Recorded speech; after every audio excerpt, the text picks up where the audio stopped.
Press Corps. Welcome sa ating press briefing ngayong araw. Simulan natin sa magandang balita na dala ng administrasyon ni Pangulong Ferdinand R. Marcos Jr. sa bagong Pilipinas.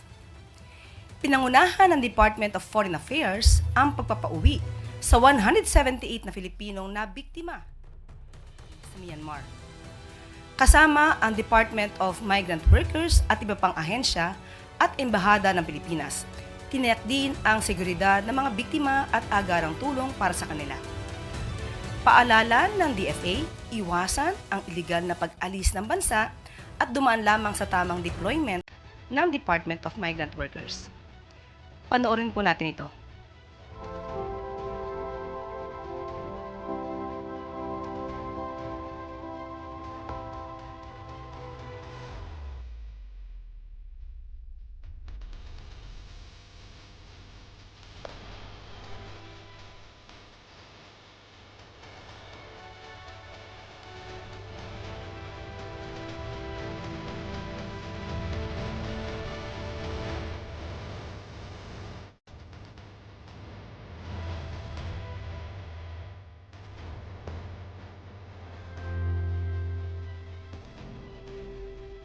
At isa pang good news, bumisita si United States Secretary of Defense Pete Hegseth nitong Biyernes at nagkaroon ng courtesy call kay Pangulong Ferdinand R. Marcos Jr. Sa nasabing courtesy call, sinabi ni Pangulong Marcos na tiniyak at pinagtibay ni Secretary Hegseth na nagpapatuloy ang economic at military partnership sa pagitan ng Amerika at ng Pilipinas sa ilalim ng administrasyon ni US President Donald Trump. Ayon pa sa Pangulo, ang kanyang pagbisita ay indikasyon din ng commitment ng Pilipinas at ng Amerika na magtulungan para mapanatili ang kapayapaan sa Indo-Pacific region. Siniguro rin ni Secretary Hegseth kay Pangulong Marcos na kinikilala at sinusuportahan ng Amerika ang posisyon ng Pilipinas sa usaping West Philippine Sea at ang mga hakbang na ginagawa ng Pilipinas para depensahan ang soberenya nito. Panoorin po natin ito. Thinks very fondly of this great country, is very committed to the alliance that we have, to the friendship that we have, the cooperation that we have. He and I both want to express the ironclad commitment we have to the Mutual Defense Treaty and to the partnership, economically and militarily. As we've talked about, peace through strength is a very real thing.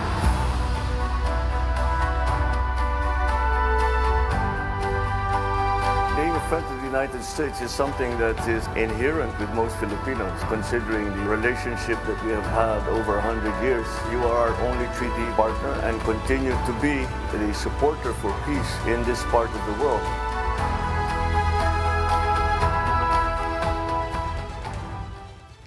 At ito po ang mga good news natin sa araw na ito. Maaari na po tayong tumanggap ng katanungan mula sa inyo. Clay Pardilla, People's Television. Good morning po, Yusek. Yusek reports say that around 500 Filipinos were trapped in scam centers in Myanmar noon pong Feb. How optimistic is the government na silang lahat po ay marirescue? At ano po ang timeline para dito? Katulad po ng ating pinakita na good news, ang ating gobyerno po, ang ating administrasyon ay handang tumulong sa mga Pilipino na nangangailangan. So, kanina po ay pinakita po natin ang good news at tuloy-tuloy pa rin po ang ating pagsisika para kung ano man po ang dinadanas ng mga kababayan natin sa ibang bansa ay agad natin tumatulungan. Follow up po. Ma'am, we are holding job fairs, but how confident are we that these opportunities are enough to prevent Filipinos from risking their future in offshore gaming operations abroad? Yes, we are into projects giving more jobs to the Filipinos. So with this, I hope that they can rely on that. They can have these jobs that will match their capacities and skills. And we pray that they will not again go work abroad so that they can also attend to their families. Raquel Bayan, Radio Pilipinas. Sec, follow-up lang po dun sa 176 na OFW moving forward. Ano po kaya yung gagawin ng pamahalaan para sa paliparan pa lang po, hindi na sila makalabas ng bansa kasi mas mahirap po silang i-rescue kapag wala na po sila sa Pilipinas? Yes, unang-una po, nakikiusap po tayo sa mga Pilipino na nagnanais magtrabaho sa ibang bansa. Dumaan lang po sana sa tamang proseso wag po silang kumbaga makikipag-transact nang hindi alam po ng gobyerno. Kaya nga po tayo may POEA para po sila po ay mabigyan ng seguridad na ang kanilang pupuntahan ay sila ay safe. So, maliban po sa gagawin po ng gobyerno, makipagtulungan po sana ang ating mga kababayan. Mahirap naman po kadalasan pag mahigpit man po ang ating officers sa Bureau of Immigration o offload minsan, hindi rin po maganda. So, kayo na rin po, makipagtulungan na rin po kayo sa gobyerno para po maiwasan natin yung mga ganitong klaseng sitwasyon. Alvin Baltasar, Radio Pilipinas.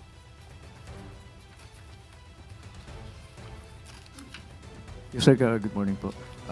Regarding doon sa lindol sa Myanmar at saka nahagip sa Thailand, though concerned government agencies are taking steps to check on our fellow Filipinos doon sa dalawang nabanggit na bansa, any directive straight from the President para sa pagtulong doon sa ating mga kababayan? Opo, nagkaroon po ng interagency meeting at sa pangunguna rin po ni Secretary Gilberto Teodoro Jr. ay sinabi po na imomobilize na po ang mga resources para po agad tayo makatulong sa ating mga karatig bansa. At bukas nga po ang tentative travel date po for deployment ng ating mga kumakatawan. Parang lalabas po ang grand total po ay 114 personnel ang ating ipapadala bukas. Tentative date po yan. Ito'y manggagaling sa mga ahensya tulad po ng DOH at kasama na rin po dito yung Urban Search and Rescue Team ng Bureau of Fire Protection at ng Armed Forces of the Philippines. Nandito rin po ang MMDA at mula sa Apex Mining Corporation or First Gen Energy Development. So, yan po ay padadala po natin, tentative date po tomorrow para po makatulong po ang Pilipinas sa ating mga kababayan din po at sa mga citizens po o mga mamamayan po dito sa mga nasabing bansa na dumaranas po ngayon ng krisis dahil po sa nabanggit na lindol. Yusek, nakatutok po ba dito ang ating Pangulo? Opo, yan po ay ang pinag-utos po ng Pangulo sa ating mga agency na agaran po na tumulong sa ating mga kapitbahay na bansa. Follow up na lang po, Yusek. How prepared is our government for this kind of disaster? Lalo na kayong nababanggit yung the big one. Yes. Sa mga ganitong pagkakataon po kasi hindi po talaga natin masasabi kung kailan mangyayari pero mas maganda po na maging handa. Karamihan po, halos po, ang government agencies po natin prepared po dyan. Nagkakaroon po ng earthquake drill, fire drill at meron po tayong nakahanda po mga go bags. Sa naman po sa mga local government units sa atin din po na sa idinidemand po natin hangga't maaari po na yung mga building officers nila ay magsagawa po ng mga inspection kung maaari at maging mahigpit din po sila sa pagbibigay ng mga permits sa pagpapagawa ng mga buildings na magiging maaaring hindi ganon katibay. Yan po at sabi nga po natin maliban po sa gobyerno, tayong mga Pilipino, taong bayan, magtulong-tulungan din po dito sa information dissemination patungkol po sa paghahanda pag ganito po ang nangyari. Salamat po, Yusek. Lef Narciso, DZRH. Good morning, Yusek. Dumami daw po ang mga Pilipinong nakaranas ng gutom batay sa SWS survey. Ano po ang masasabi ng Malacanang dito at paano ito planong tugunan ng pamahalaan? Actually, aralin po yan dahil po sa bagong report po ng DSWD, marami na po kasing programa na talaga pong pantawid gutom. Unahin ko po ang programa ng DSWD na nagsisilbi po sa 300,000 poor food households na may equivalent po na 1.5 million individuals across the country po ito. Sila po ay binibigyan ng 3,000 na pesos na halaga na pera, 3,000 pesos monthly as food aid.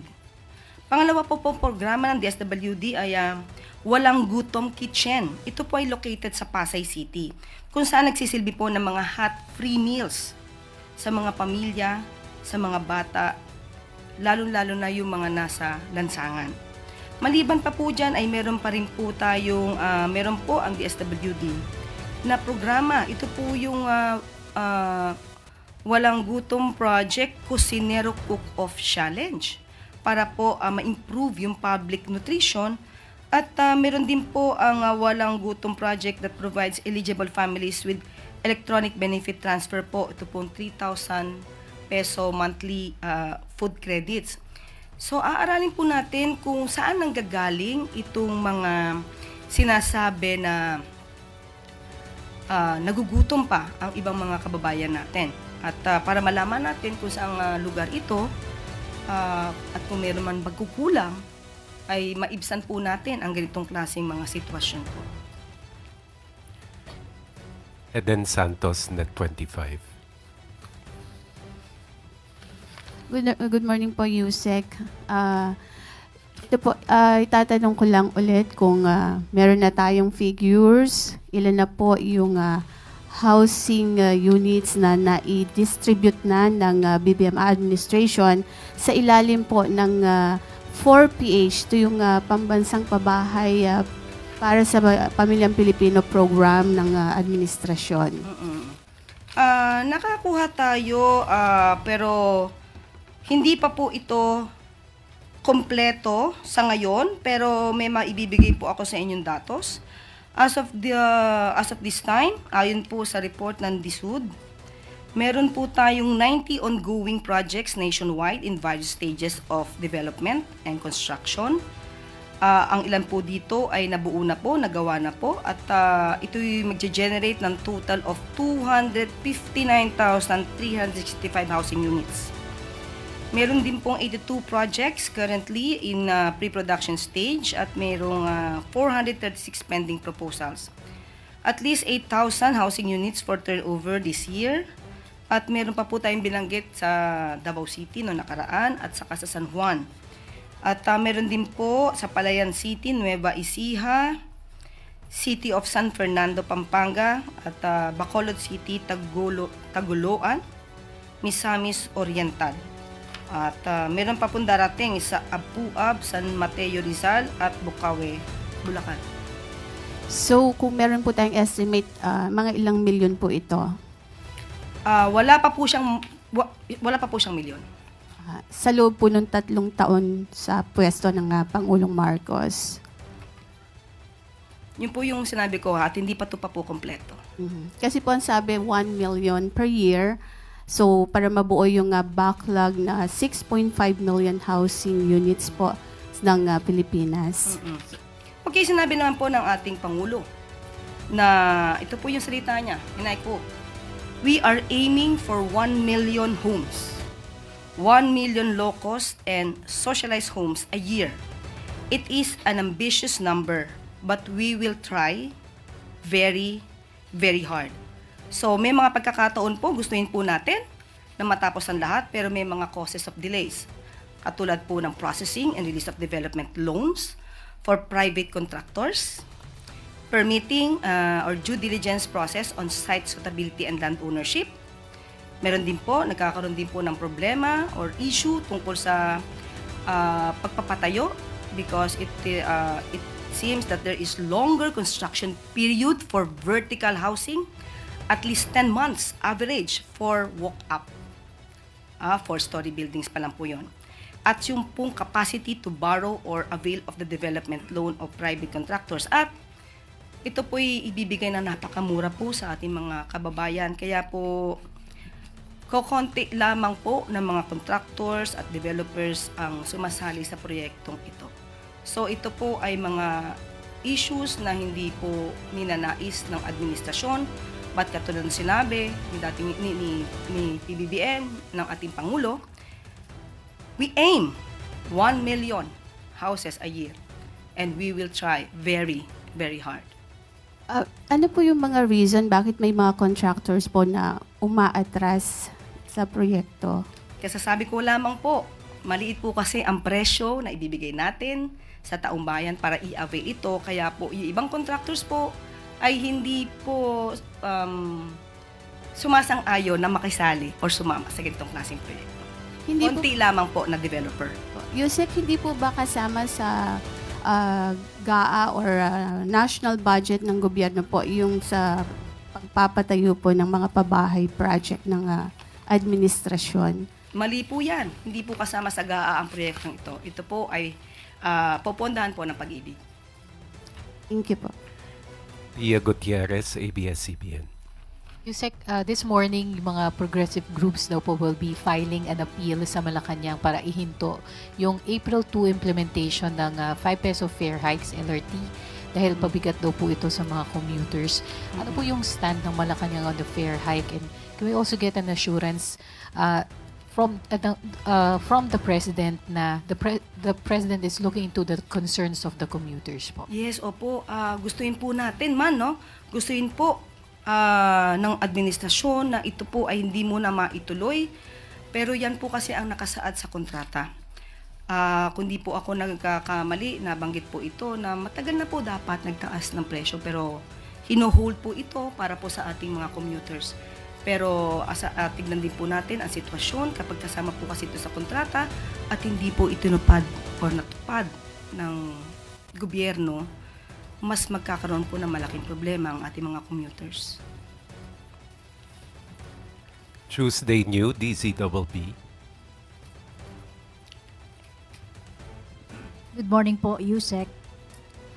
Yusek, ditong weekend, mayroon pong mga Filipinos na nakulong sa Qatar dahil daw po doon sa ginawang kilos protesta in support kay dating Pangulong Rodrigo Duterte. Ano po ang tulong na maipagkakaloob ng gobyerno kung meron man, anong plano para sila po ay matulungan na ma-resolve itong kanilang kinakaharap na kaso doon ngayon? Nung araw po na ito ay napabalita, agad-agaran po ang embahada natin po ay tumulong po agad. Nagpadala po ng labor attaché, isa din pong lawyer para po malaman at mapaglaban ang kanilang mga karapatan. At maliban po dyan ay kung ano pa po ang maaari natin ibigay na tulong, let's say mga care packages, na sa abot makakaya ng ating pamahalaan, ibibigay po natin sa ating kababayan sa nasabing bansa. So hindi naman po sila pababayaan Ay, hindi na po. makulong, ma'am? Ay hindi po. Obligasyon pa rin po ng ating pamahalaan, ng administrasyon, ang mga Pilipino, anuman po ang kulay nila. Wala po tayong sinisino, wala po tayong discrimination patungkol po dyan. Basta po kapwa Pilipino, tutulungan po yan ng administrasyon. Apo. Follow up lang, ma'am, yung ibang mga Filipinos na nagrarally pa rin para dito kay dating Pangulong Rodrigo Duterte, katulad po sa Davao nung kanyang birthday, marami pong nagtipon-tipon sa ibang lugar sa bansa. Ano po ang nakikita nyo rito? Marami pa rin yung mga sumusuporta sa kanya sa dami ng mga umattend.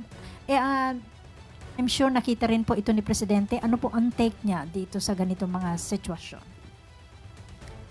Kung nag-celebrate po sila ng birthday po ni dating Pangulong Duterte, hindi naman po natin mapipigilan yan. Kung maraming sumusuporta sa dating Pangulong Duterte, karapatan po nila yon. Hindi po natin to pipigil. Thank you, ma'am. Melvin Gascon, Philippine Daily Inquirer. Good morning po, Yusek. Start na po yung election campaign for local elections at may mga bali-balita po na may mga ilang mga kandidato gumagawa ng paraan para masakyan po yung AKAP, pamimigay po ng AKAP. With the upcoming oral arguments po sa Supreme Court, meron po bang kautusan ang Malacanang na voluntarily ipagpaliban po muna ang pamimigay po ng AKAP? Mahirap po kasing ihinto ang pagpibigay ng ayuda sa taong bayan. Umaasa rin po sila dyan, katulad nga po nito. Sabi po sa survey, ay di umanon tumataas ang hunger rate. Kahit marami na po tayong programa ng ayuda, kaya sabi nga po natin, titignan natin kung saan nanggagaling ito. Hindi po ito mapapahinto agad-agad ng administrasyon. At mas marami po siguro mga kababayan natin ang mag-aalma. Lalo na kung nasanay na po silang kumuha ng ganitong ayuda para po ipantawid sa pang-araw-araw nilang pangangailangan. So follow up lang po, ma'am. Isa po sa mga contentious issues po dito sa 2025 ito nga pong allegedly ay insertions ng AKAP. Kukumustahin lang po sana namin ang update doon po sa ginagawang review ng Malacanang doon po sa mga allegedly mga insertions ng bicameral conference Sa nakaraang 2025 po. 2025 po. Hindi po kasi privy or hindi po responsibilidad ng executive makialam kung ano po ang nagawa sa BICAM. Tayo po ang pagtutuunan lamang po talaga ng pansin ng executive ay ang enrolled bill.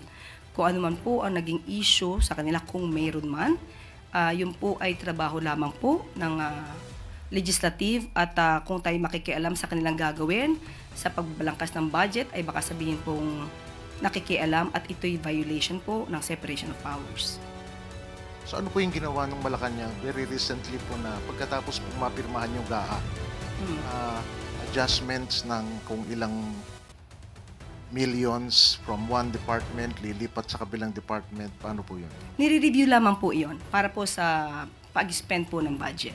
Tapos na po. Dahil may mga cut-cut po. Araw-araw pa po para as of the moment, ang pagkakaalam ko po ay nagkaroon ng mga review. Tatanungin ko po kung natapos na po ang kanilang pag-review. Hingi po kami update. Thank you. Opo, salamat po. Raquel Bayan, Radio Pilipinas. Good morning, Yusek. We get Malacanang's reaction po on the Business Expectation Survey of Bangko Sentral ng Pilipinas, stating that the business confidence in the Philippines is more optimistic for the second quarter of 2025. That's good news. It should be included in our good news. Maganda pong pangitain po yan. Maganda po na nakikita po na dumadami pa rin po ang may tiwala sa ating pamahalaan, sa ating administrasyon para ang mga investors po ay maglaan ng kanilang mga investment sa ating bansa. Maganda pong balita yan. And Yusek, what are the government's action po to maintain or to even surpass this optimism for the remaining months of the year? We will try our best. The administration will try its best to maintain that status or to be better than that so that we can encourage more investors to invest in our country.